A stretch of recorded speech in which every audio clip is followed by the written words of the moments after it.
ciertas zonas que parece que se calientan en el norte de nuestro país, así es que lo mejor es ejercer cautela, seguirnos cuidando para tratar de colaborar con nosotros, con nuestras familias y con la sociedad.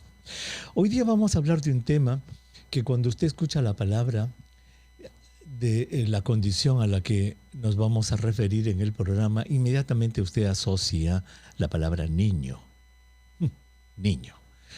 Si usted escucha la palabra autismo, por lo general dice niño, niño con autismo. Bueno, pero el autismo puede descubrirse, puede diagnosticarse también en la etapa adulta. Recientemente una actriz peruana, ella se llama Aida Eslava, reveló que fue diagnosticada con autismo a sus 38 años. ¿Es posible esto? ¿Cómo es? ¿Cómo se interpreta?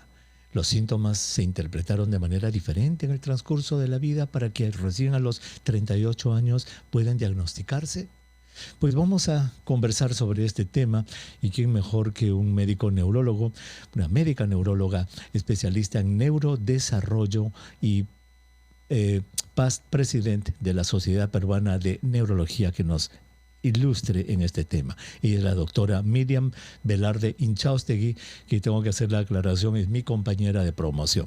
Miriam, qué gusto de saludarte, muy buenas tardes. ¿Qué tal, Elber? Es un gusto estar en tu programa y un saludo a todos los televidentes y a los radioescuchas de RPP. Gracias, sí. Gracias, Miriam. Yo siempre le digo a todos los invitados que ustedes son tan ocupados que le den unos minutos de su precioso tiempo a los oyentes y televidentes de RPP Noticias, significa mucho para ellos. A ver, Miriam, para entender el autismo del adulto tenemos que entender el autismo de los niños. Por favor, en palabras sencillas, porque a veces hay dificultad para entender. ¿Qué es el autismo? ¿Cómo se define en palabras sencillas el autismo?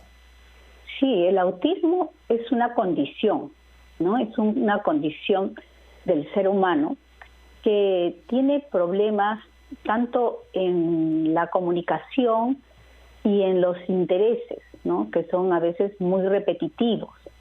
Entonces, esas son las principales sintomatologías que podríamos decir nosotros del trastorno del espectro autista, como se le llama ahora, según la DSM-5, que es el Manual Estadístico de Salud Mental, que nos dio desde el 2013, y es el que nos da las pautas para nosotros poder diagnosticar esta condición.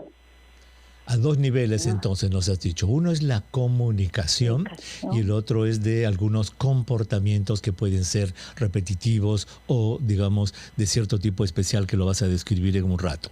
Cuando hablamos de problemas en la comunicación, no sé, a ver si tú me corriges, Miriam, cuando un niñito está empezando su desarrollo a las 2-3 semanitas de nacidito, al mes y medio, ya mueve sus ojitos, ya conoce a veces a la mamá, al papá, se le brillan los ojitos cuando ve a la mamá, ya escucha cuando la mamita le canta algo, cuando el papá viene con su voz más gruesa y el niñito empieza a, digamos, relacionarse con el mundo a través de sus sentidos, ¿no? Los ojos, la vista, el oído, el tacto, etcétera. Y eso va avanzando ya a los 8, 10 meses, caramba, ya escucha, el niñito voltea, mira, ya se relaciona con el mundo.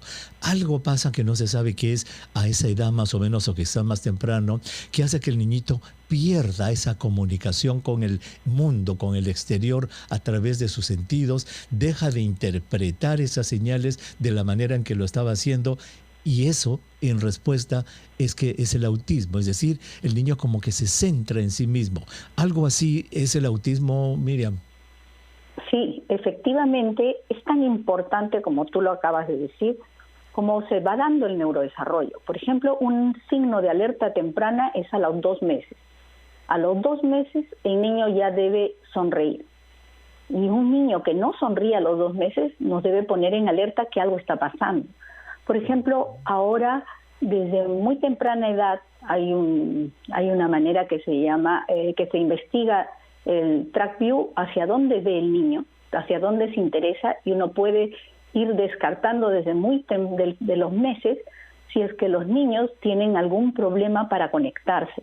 Porque como tú dices, uno va haciendo el desarrollo del niño. Eso de los 6 meses comienza lo que es el aleo primario, que es en el idioma materno, ¿no? Es decir, mamá, papá, para nosotros, para los de habla inglesa, dada, mumo.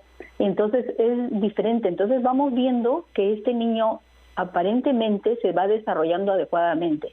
Y generalmente hay un stop, como un pare, a eso de los del año y medio, año 8 meses, en que por algún motivo el niño comienza a ensimismarse, a encerrarse en sí mismo, que tú muy bien lo acabas de describir. Entonces a veces la gente no se da cuenta de esta situación, pero lo podemos ver en las fotos, ¿ah? Correcto. Se pueden ver, ahí se puede, digamos, en retrospectiva se puede ver.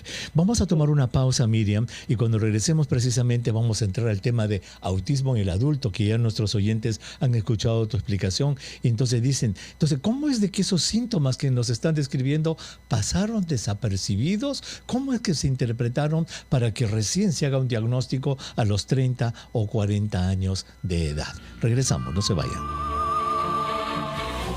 Que es, de repente usted la vio, La Misión. Es el relato de el padre Gabriel, que entra a la selva del Paraguay a convertir a los guaraníes. Una bellísima película de 1986 y cuya música fue compuesta también por Ennio Morricone. Muchísimas gracias por estar con nosotros en este su espacio vital para este día miércoles 10 de noviembre del año 2021, el segundo año de la pandemia. Si usted recién se une a nuestra transmisión, estamos conversando con la doctora Miriam Velarde Inchaustegui. Ella es médico neuróloga, especialista en neurodesarrollo, es past president de la Sociedad Peruana de Neurología, mi compañera de promoción, y estamos hablando sobre el autismo del adulto. Ya nos definió en la primera parte qué es el autismo en los niños y cómo el desarrollo, la comunicación del niño con su medio ambiente se cambia, se retrae en el desarrollo, y obviamente eso es el autismo. Y como dijo que nos mencionó una palabra clave. Nos dijo, el autismo no son todos iguales. Existe lo que se llama un espectro del autismo. La pregunta entonces había quedado pendiente. Miriam, ¿cómo es posible entonces de que una persona recién sea diagnosticada en la adultez? ¿Cómo es que fueron interpretados los síntomas, las características del autismo infantil para que no se descubra en esa época y recién se le descubra cuando la persona tiene 30, 40 años? Es que realmente, como te decía, hay un espectro amplio del autismo, ¿no? Entonces, esta persona puede tener algunas conductas que le pueden pasar inadvertidas o decir que son peculiares, ¿sí? Porque de repente no le gusta, por ejemplo, que se le acerquen mucho las otras personas. O antes, cuando te acuerdas, nos dábamos un besito de saludo, había gente que no le gustaba, ¿no? Entonces, son como problemas sensoriales. O de repente no le gustan los cambios, ¿no? Es muy rígida, dice, no, esto tiene que ser de esta manera, no le gusta que uno haga algún cambio o ella hacer cambios en su vida, o algunas dificultades en la interacción social, en las relaciones sociales. Pero todo esto puede pasar como que se lo ve peculiar o extraño. Y recién, generalmente ellos cuando son adultos, comienzan a analizar, porque son gente inteligente, ¿no?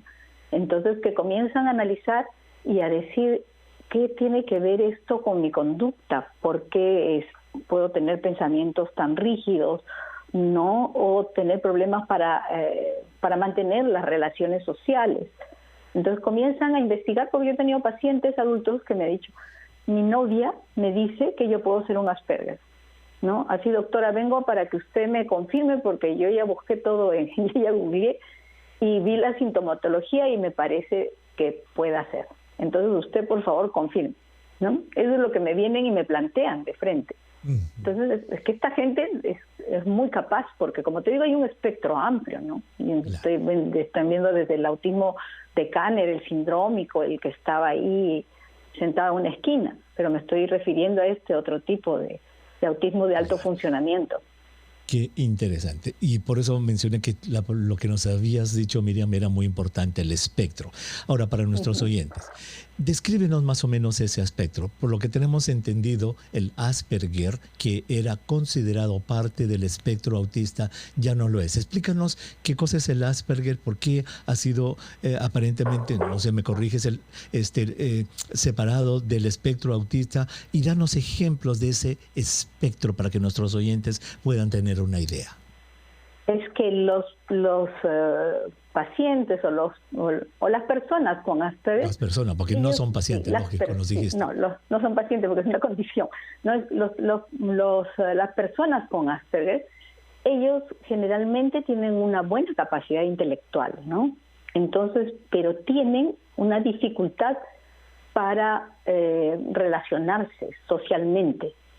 Entonces, y si se los ha incluido dentro del trastorno del espectro autista al síndrome de Asperger, porque ellos tienen un tipo de lenguaje como cuando son niños hablan como si fueran adultos, ¿no?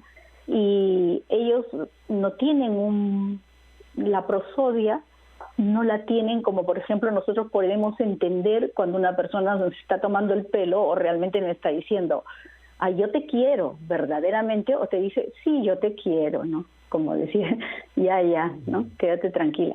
Entonces es una situación que, por ejemplo, ellos no pueden percibir estas inflexiones, estos cambios que nosotros podemos dar con la voz o con los ademanes, con los gestos, para saber si está interesado o no. Entonces son pacientes muy literales. Lo que uno les dice, ellos lo creen. Y eso hace que tengan dificultades en la vida, porque uno le puede decir alguna cosa de broma, pero ellos no lo van a entender, ¿no? Entonces, son como esa es lo que llaman cuadrados al pie de la letra. Al pie de la letra, al pie de la letra cuadrado. Dices, ¿no? Ahora, danos otros ejemplos de ese espectro que dijiste. Claro, por ejemplo, tendríamos a la persona que no entiende que alguien le está tomando el pelo, ¿no? Como tú dices, que le dice que alguien le está tomando el pelo y le está haciendo algo de broma, y él va a pensar que sí que lo que le está diciendo es cierto. Entonces ahí va a tener una dificultad. O de repente, si alguien se le acerca con una buena intención y le quiere dar un cariño, tampoco lo va a entender porque son muy sensibles a la parte sensorial, táctil. Entonces no les gusta. O tienen una idea tan rígida que así nomás deben ser las cosas, que son inflexibles. Pero te aviso que para que uno lo ponga dentro de la parte del trastorno del espectro autista, ellos deben tener algunas estereotipias, o sea, algunas actividades repetitivas para bajar esa ansiedad. Porque de lo contrario hay otro diagnóstico, que es el trastorno de la comunicación social pragmática, que son muy parecidos, pero está dentro de los trastornos de la comunicación. Y estos pacientes estas personas no tienen las estereotipias, o sea, los movimientos repetitivos que generalmente tienen los del trastorno del espectro autista para él. Ahora, dentro de este espectro obviamente ya hay casos mucho más avanzados en los cuales la persona con autismo ya está realmente completamente dentro de sí misma y son casos más graves, por eso se llama espectro autista. Pues Miriam, nos has ayudado a entender cómo es posible entonces que el autismo pueda ser diagnosticado en la edad adulta. La verdad que te agradecemos muchísimo que hayas estado con nosotros en el programa. Yo siempre atenta a colaborar con cualquier trastorno en el desarrollo, que realmente es algo tan importante, porque si los detectamos a tiempo es mejor para estas personas, ¿no? Para una mejor calidad de vida y que sean más felices. Correcto, no es que se van a curar, pero sí especialistas como tú van a guiarlos a que se inserten mejor en la sociedad. Muchísimas gracias, Miriam. Gracias, Elmer. Gracias a ti y a todos tus radioescuchas y televidentes. Gracias. Gracias. La doctora Miriam Velarde Inchaustegui, médico neurólogo, nos ayuda a entender, señora, cómo es posible que debido a que el autismo tiene un espectro en que hay casos leves, esos comportamientos, esas características del autismo pueden pasar desapercibidas o ser consideradas como, es que ella es así, él es así. Hasta que se dan cuenta ya en la edad adulta que no es que es así o asá, sino que puede ser el autismo. No se vayan. Escuchemos los titulares de la media hora y regresamos.